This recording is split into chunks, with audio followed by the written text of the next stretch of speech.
Frédéric est directeur de recherche au CNRS et cherche... Ah bon, tu vois, je t'avais déjà promu directeur. C'est une anticipation. Donc chargé de recherche parce qu'il est très jeune encore.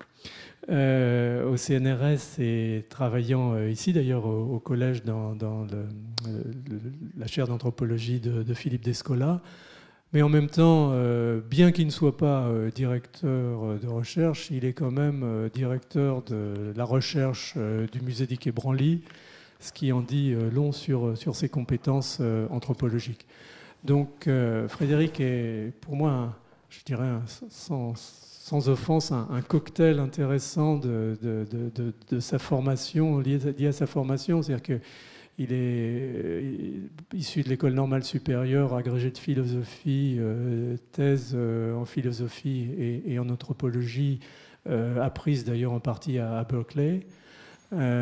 Beaucoup travaillé sur l'histoire de l'anthropologie, en particulier contribué sur les travaux enfin, la connaissance des travaux de Claude Lévi-Strauss, qui est quand même des grandes figures tutélaires ici au Collège de France. Et puis, pour résumer, c'est peu à peu intéressé à domaine de la relation, de la perception de l'animal par l'homme et du rôle de cet échange homme-animal dans l'émergence des maladies infectieuses. Et comme je vous l'ai dit au début, il a beaucoup travaillé en Asie, en particulier dans le domaine de la grippe. Alors Frédéric, je suis ravi de vous le présenter parce que c'est quelqu'un pour qui j'ai énormément d'estime, avec qui on réfléchit même beaucoup. On fait partie d'un réseau au Canada sur les microbiomes et évolution de l'espèce humaine. Parfois on se demande un petit peu où ça va, mais c'est toujours passionnant. Et donc là, je lui avais demandé véritablement de vous introduire, je l'ai fait de façon très superficielle, la dimension anthropologique dans le domaine des maladies émergentes. Donc voilà, merci beaucoup Frédéric. Merci Philippe. C'est un grand plaisir, un grand honneur de parler dans le cadre de ce séminaire. Je vous prie de m'excuser d'avoir manqué le cours qui a précédé cet exposé. J'ai beaucoup suivi les cours quand j'avais pas mes charges administratives au musée du Quai Branly. Et puis j'écoute toujours beaucoup les cours sur le podcast. Donc j'espère que cet exposé sera en écho avec ce qui vient d'être dit. Et je m'excuse également de présenter ces diapositives en anglais, mais je parlerai bien sûr en français. Alors effectivement, l'anthropologie sociale des zoonoses ou des maladies causées par des franchissements de barrières d'espèces par des pathogènes est un domaine assez récent. Nous sommes maintenant quelques-uns, surtout dans le monde anglophone. Mais le point de départ de ces recherches, c'est le constat, depuis maintenant une trentaine d'années, on date en général l'origine historique du paradigme des maladies infectieuses émergentes de la fin des années 70. Le constat donc que 70% des maladies infectieuses émergentes sont des zoonoses, c'est-à-dire des maladies causées par des pathogènes qui se transmettent. Alors, des animaux aux humains, les humains sont aussi des animaux, donc je ne vais pas trop jouer sur ces mots-là, mais qui franchissent les barrières d'espèces. Et donc ce constat s'illustre, vous l'avez vu avec ce cours, à travers tout un ensemble de cas. Bien sûr, la maladie de la vache folle en Europe dans les années 90, rétrospectivement le sida avec le franchissement du singe aux humains, la grippe qui passe des oiseaux aux porcs aux humains, et puis tout un tas de maladies qu'on découvre aujourd'hui avec le rôle très important des chauves-souris dont je parlerai. Alors, ce constat a donc motivé tout un ensemble de mesures politiques et notamment des nouvelles formes de gestion des risques, puisqu'on ne peut pas calculer à l'avance le risque ou la létalité d'un pathogène qui franchit les barrières d'espèces. Et il faut donc, plutôt que gérer le pathogène une fois qu'il est dans l'espèce humaine, essayer d'anticiper ces émergences et de maintenir les pathogènes dans ce qu'on appelle le réservoir animal, puisque les conséquences du franchissement de barrières d'espèces sont non calculables ou on peut dire catastrophiques, au sens où elles ne font pas partie des risques qui peuvent être gérés par les assurances ou par les systèmes de prévention habituels. Les mesures de gestion de ces maladies obligent aussi à faire travailler ensemble un certain nombre de professions, notamment des systèmes de santé qui étaient assez séparés depuis 2 siècles, et notamment donc, la santé humaine, la santé animale et la santé environnementale. L'OMS, l'OIE et la FAO et un certain nombre d'organisations aussi de gestion de la faune sauvage se sont réunis pour promouvoir le paradigme One World, One Health, de façon à mutualiser leur système d'information sur l'émergence des nouveaux pathogènes. Alors qu'est-ce que les anthropologues peuvent faire là-dedans? Les anthropologues ont l'habitude de travailler sur des petits groupes sociaux par une méthode en immersion, hein, donc l'anthropologie sociale, et d'étudier dans ces groupes sociaux l'ensemble des relations. Relations entre hommes et femmes, mais aussi relations des hommes aux animaux et peut-être même relations des hommes aux microbes. Et donc ce que les biologistes et les gestionnaires de santé publique demandent souvent aux anthropologues, c'est de les aider à comprendre à la fois le rôle des facteurs humains dans l'émergence de ces pathogènes, donc les pratiques traditionnelles qui font que ces zoonoses apparaissent dans tel contexte plutôt que dans tel autre, mais aussi les conséquences de ces mesures pour des groupes sociaux qui les supportent, notamment mesures de confinement, d'abattage, comme on le voit actuellement avec le cas de grippe aviaire qui a lieu dans le sud-ouest de la France. Alors voici un des nombreux articles qui est paru. Il se trouve que je dois être le 40e auteur dans ce groupe. C'est donc un groupe réuni par un projet européen sur l'anticipation des épidémies au niveau homme-animal. Et on avait donc identifié de façon cartographique un certain nombre de facteurs, de drivers qui favorisaient l'émergence, et je ne vais pas commenter tout cela. La question qui nous intéresse en anthropologie, c'est de comprendre ce qu'est un microbe. Je pense que ça intéresse aussi c'est la question commune que nous avons avec les biologistes, mais de prendre en compte le point de vue d'un grand nombre d'acteurs sur ces microbes. Donc pas seulement regarder le microbe à la paillasse, mais de voir comment il est perçu par ceux qui gèrent ces populations de microbes quand elles transforment leur environnement. Donc c'est pour ça que je pose la question, comment est-ce que la gestion des zoonoses révèle et transforme à la fois les relations entre hommes et animaux, révèle quand des pratiques traditionnelles causent des émergences, transforme quand des mesures de sécurité modifient l'économie de ces relations. Qu'est-ce qui se passe quand un éleveur du sud-ouest doit cesser, par exemple, de pratiquer l'élevage en plein air, abattre ses volailles. Donc, bien sûr, l'élevage de foie gras n'est pas un facteur favorisant l'émergence de la grippe aviaire, mais l'élevage en plein air, par exemple, pose un certain nombre de problèmes.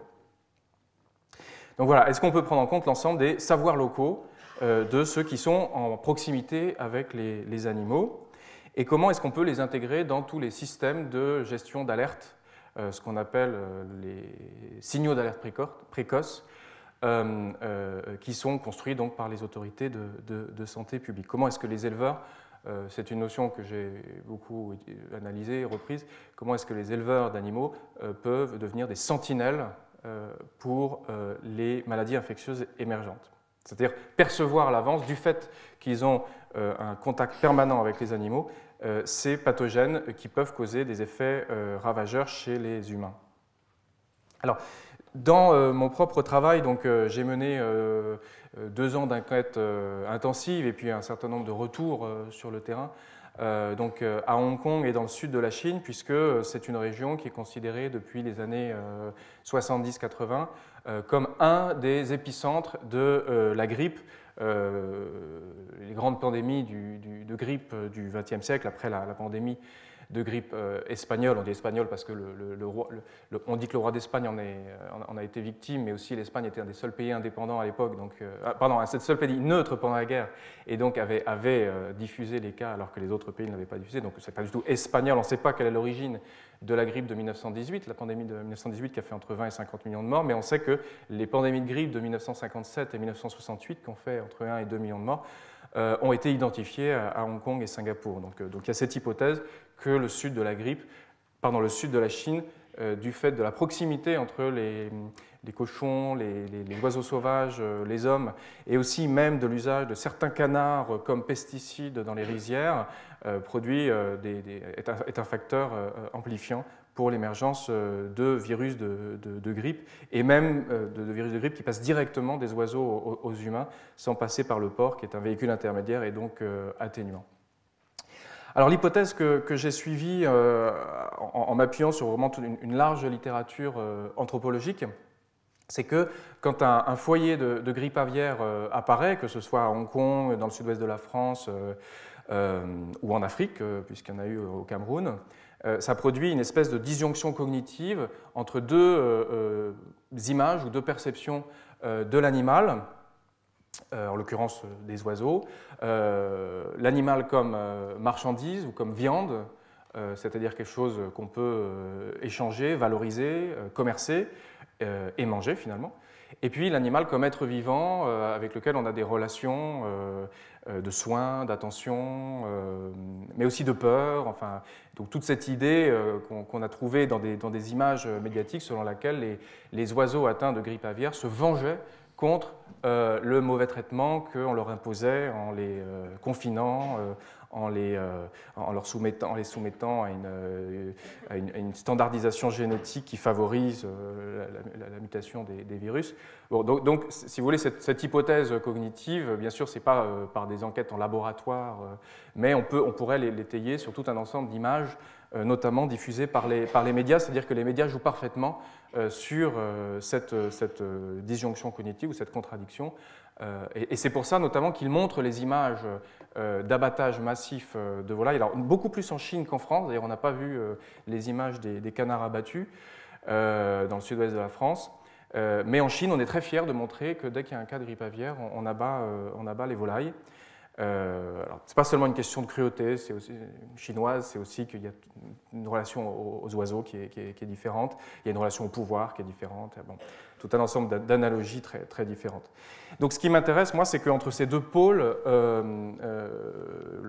l'animal de compagnie, si l'on veut, et l'animal machine, enfin l'animal de rente, l'animal viande, eh bien, il y a un certain nombre de professions qui vont se répartir les points de vue sur ce virus.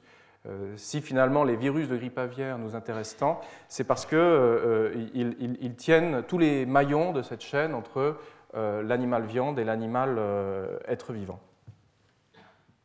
Alors bien sûr, il y a les consommateurs, et tout le problème à Hong Kong vient du fait que les citoyens hongkongais, qui sont pourtant des gens très modernes, hyper connectés, continuent à acheter du poulet vivant. Alors là, il y a toute une symbolique du poulet complet, de ce qu'on donne à un invité, de la relation aux ancêtres, et puis tout un ensemble de pratiques religieuses bouddhistes, taoïstes, confucianistes. Bon, en tout cas, cette pratique, malgré l'effort des autorités de Hong Kong, qui sont très libérales, mais qui en matière de sécurité sont plutôt autoritaires, la vente de poulets vivants a continué. Les autorités sanitaires, agriculture, religieuses, puisque les bouddhistes ont condamné un certain nombre de pratiques, notamment le lâcher d'oiseaux. On a retrouvé des oiseaux qui étaient lâchés dans les parcs parce qu'on pensait que les oiseaux, en étant lâchés, augmentaient le potentiel de vie ou le mérite de ceux qui les lâchaient, étaient atteints de la grippe aviaire. Donc on a lâché des poissons et des crabes plutôt que des oiseaux. Et puis bien sûr les journalistes qui, comme je le disais, jouent beaucoup sur... Dans la presse de Hong Kong, vous avez des articles sur la grippe aviaire quasiment tous les jours. C'est vraiment... Parce que c'est lié depuis 1997 à la relation entre Hong Kong, ancienne colonie britannique, et la Chine continentale, puisque c'est des oiseaux qui viennent de Chine continentale qui apportent à Hong Kong un virus qui pourrait se répandre au reste du monde par le hub qu'est le port de Hong Kong. Donc les autorités construisent toutes ces images et ces systèmes de protection pour les consommateurs. Et puis vous avez un peu plus en amont, quand on va vers l'animal, les microbiologistes qui suivent les mutations des virus alors, du réservoir animal jusqu'aux cellules humaines et ensuite à l'intérieur de l'organisme humain, comment ça se transmet d'organe à organe et comment ça peut déclencher ces espèces de panique immunitaire du virus H5N1.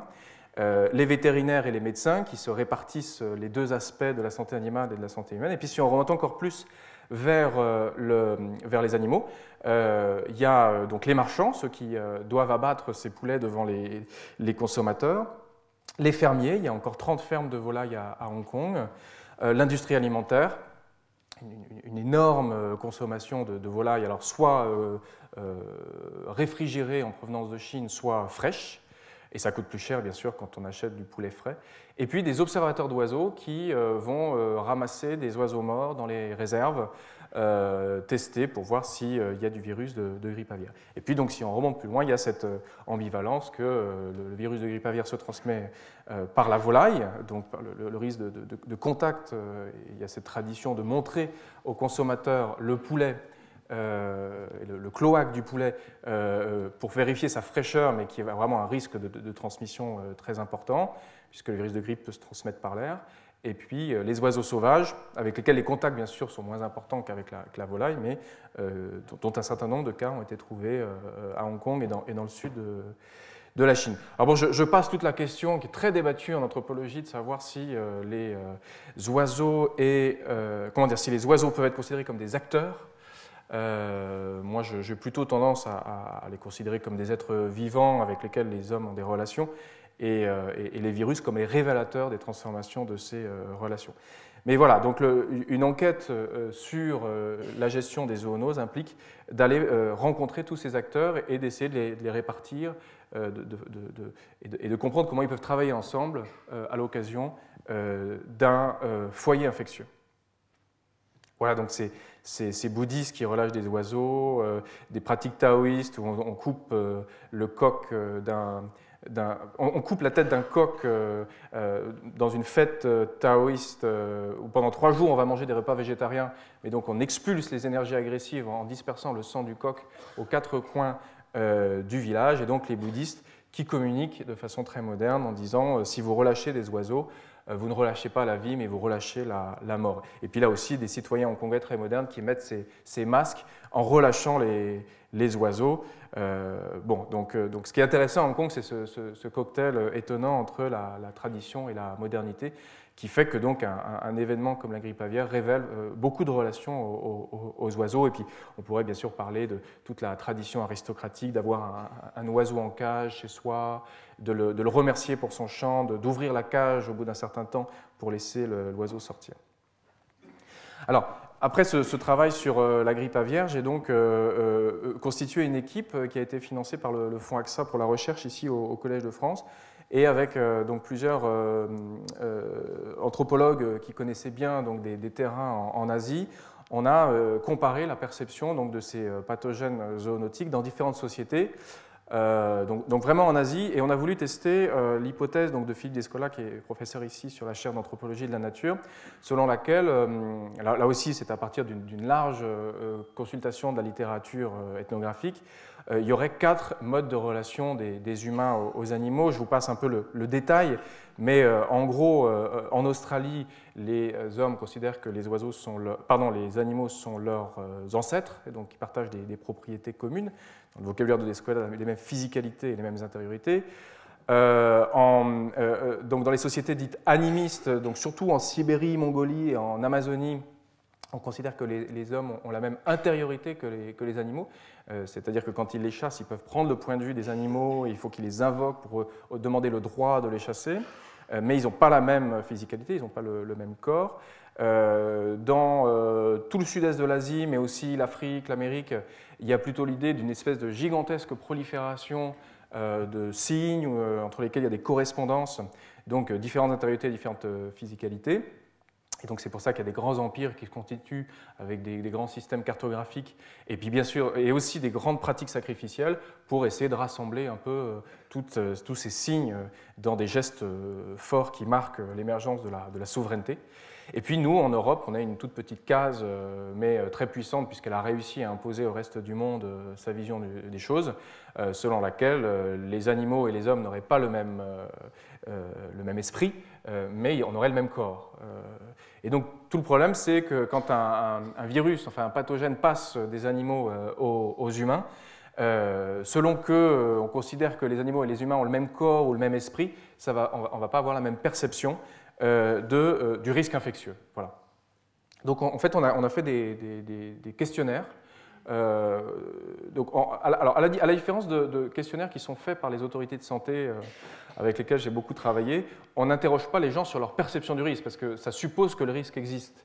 On interroge plutôt les gens sur leur pratique, donc on leur demande qu'est-ce que vous faites avec les carcasses des animaux malades, est-ce que vous les mangez, est-ce que vous les détruisez, comment est-ce que vous concevez la différence entre un animal sauvage et un animal domestique, parce qu'on pense en Europe qu'un animal sauvage est plus dangereux qu'un animal domestique, puisque par exemple l'idée que les oiseaux sauvages sont des lieux de mutation pour les virus, en fait la coupure entre le sauvage et le domestique se fait très différemment dans les autres sociétés.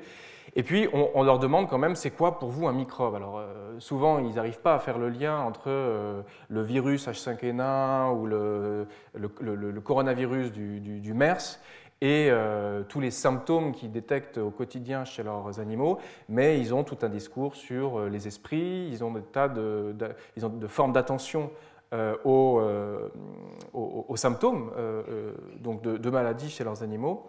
Et donc on essaie de comprendre comment quelqu'un qui vit avec d'autres représentations que nous des animaux peut percevoir le changement d'état de l'animal quand il est malade.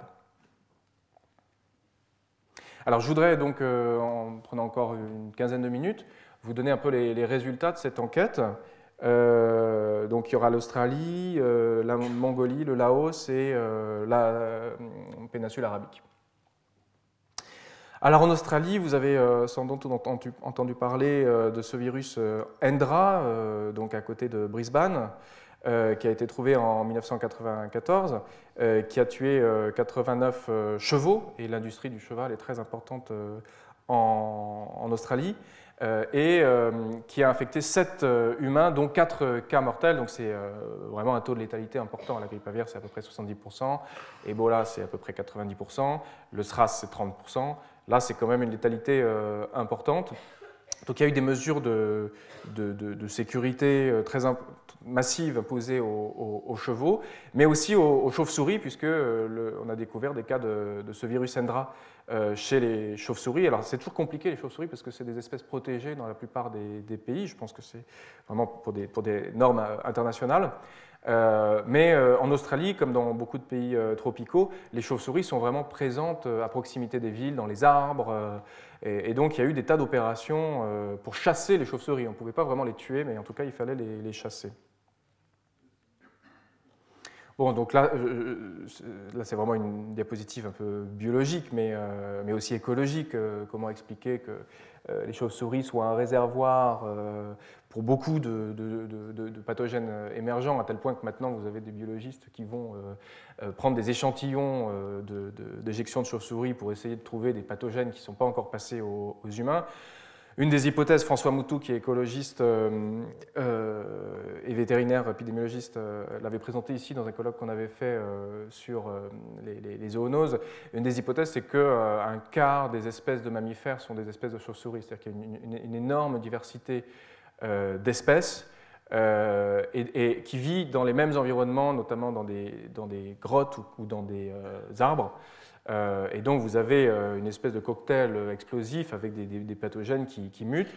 Vous avez aussi l'hypothèse que du fait de cette diversité de virus et d'espèces animales, les chauves-souris auraient développé des systèmes immunitaires en fait, depuis très longtemps. Et également parce que, en tant que mammifère capable de voler, il a fallu qu'elles se construisent un système immunitaire pour capter l'oxygène très puissant. Elles ont une longévité importante. Et bien sûr, le problème central, c'est les changements de comportement des chauves-souris, du fait de la déforestation, du fait, alors pas tellement de la consommation de viande de brousse en elle-même, parce que ça c'est sans doute traditionnel, mais de l'exportation de viande de brousse, de la brousse au village et ensuite même dans les aéroports des pays européens. Bref, il y a de plus en plus de risques d'exposition des humains aux chauves-souris. En plus, les chauves-souris, ça fait un peu peur, même si certains disent que c'est quand même très mignon. Mais, donc il y a quand même ce spectre de la chauve-souris. Et donc, ça nous intéressait de savoir comment est-ce que les aborigènes d'Australie, qui vivent dans des conditions quand même très précaires, mais qui sont encore étudiées par les anthropologues, qui ont fait le miel des anthropologues depuis un siècle, le totémisme discuté par Émile Durkheim et Claude Lévi-Strauss. C'était vraiment des rituels pratiqués dans le centre de l'Australie. Donc là, on a demandé à quelqu'un qui connaissait bien les systèmes de parenté, les formes artistiques, les récits mythologiques des aborigènes d'Australie, de travailler avec eux sur leur perception des chauves-souris. Alors, ce qui est assez intéressant, c'est qu'il a collecté des récits de repas de chauves-souris, donc pour des vertus à la fois alimentaires et thérapeutiques. Il y a aussi beaucoup d'images de chauves-souris. Là, vous avez un artiste qui a dessiné une chauve-souris pour donner à donc mon collègue anthropologue, et qui, avant de lui donner le tableau, fait un feu pour purifier le tableau. Donc l'image est supposée avoir un pouvoir qu'il faut en quelque sorte atténuer avant de pouvoir faire le don de l'image elle-même. Et puis vous avez dans les grottes du Cap York des peintures rupestres de chauves-souris qui attestent donc d'une longue fréquentation entre les hommes et les chauves-souris, à tel point qu'on peut supposer que les aborigènes n'ont pas été infectés par le virus Endra, c'est-à-dire dans le contact avec les chauves-souris, parce que c'est plutôt le véhicule intermédiaire qui a été l'élevage de cheval et l'amplification qu'il a produit qui a favorisé sa transmission donc, aux Australiens de la côte. Donc c'est pour ça que l'enquête était un peu difficile, parce que les aborigènes d'Australie n'avaient pas vraiment d'idée, ils ne regardent pas les infos tous les jours avec des foyers d'Endra, mais ils avaient des tas de récits sur les chauves-souris, les images, les pratiques alimentaires. Je passe maintenant donc à la Mongolie. Alors la Mongolie était quand même un cas très différent, parce que là, c'est des pratiques d'élevage pas intensive, mais très importante. C'est un pays dont le tiers de l'économie repose sur l'élevage. Alors c'est l'élevage qu'on dit des 4 museaux, le bœuf, le cheval, la chèvre et le chameau. Et c'est un pays post-communiste, c'est-à-dire que pendant toute la période où il était sous l'emprise de l'Union soviétique, il y avait un énorme investissement des systèmes vétérinaires soviétiques. Et puis, il y a eu comment dire, la dérégulation, la baisse des investissements de santé publique, ce qui fait que les éleveurs se trouvent confrontés à des nouvelles maladies qui étaient anticipées par les systèmes de santé publique antérieurs, mais aussi des formes d'alerte où un foyer aux frontières entre la Chine, la Russie et la Mongolie produit immédiatement des alertes de l'Organisation mondiale de la santé animale, et donc des éleveurs quand même soumis à de fortes pressions et avec très peu de moyens.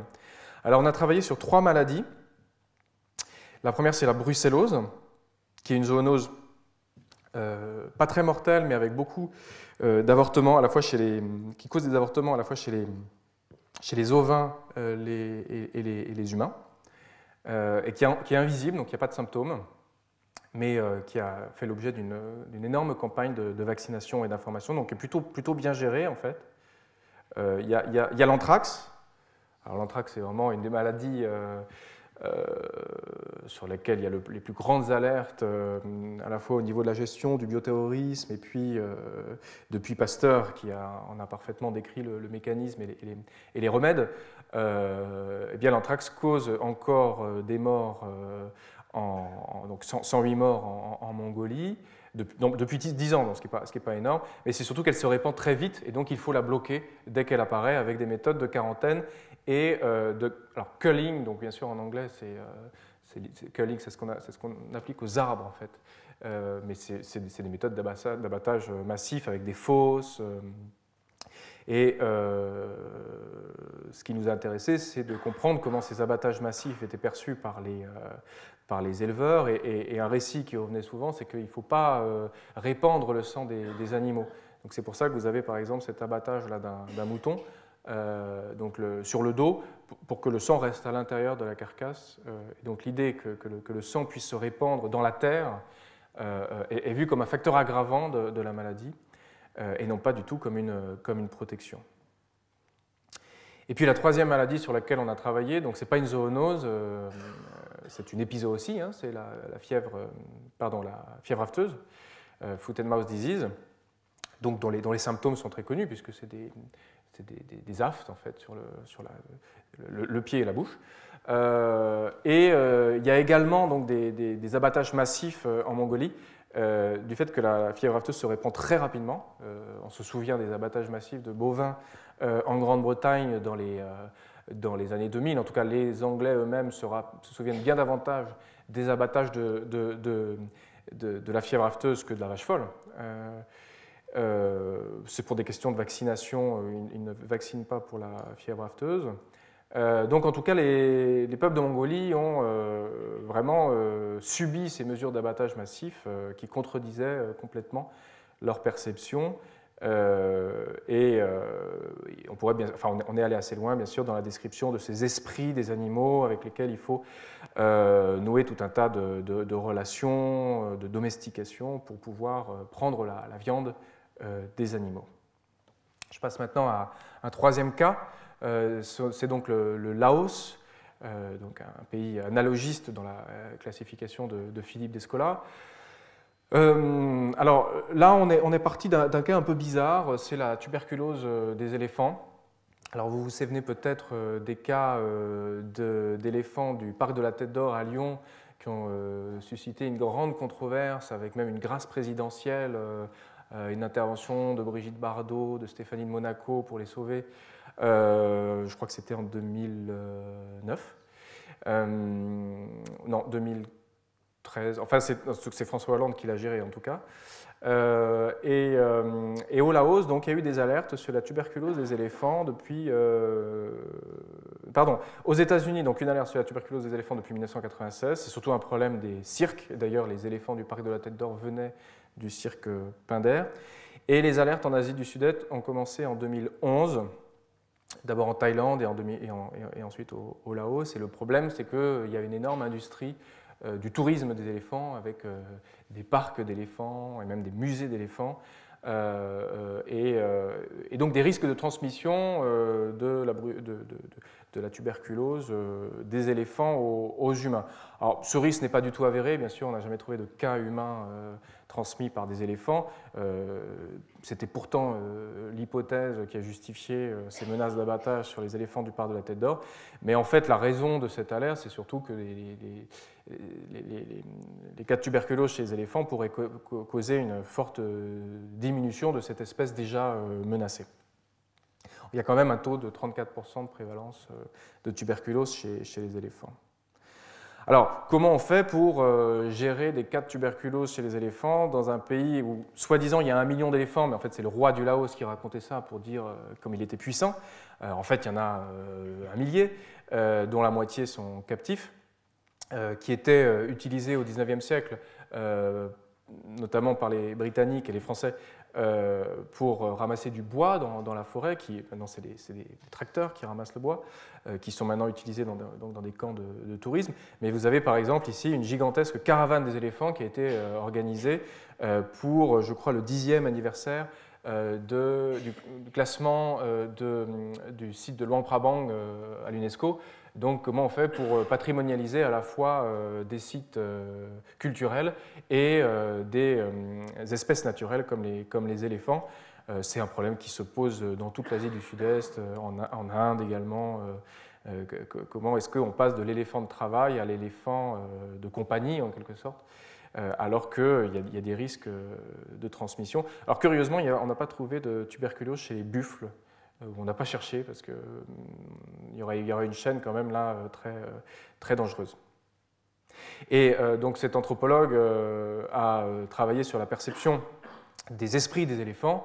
Et en fait, l'éléphant n'est pas du tout perçu comme un animal sauvage, c'est un animal domestique.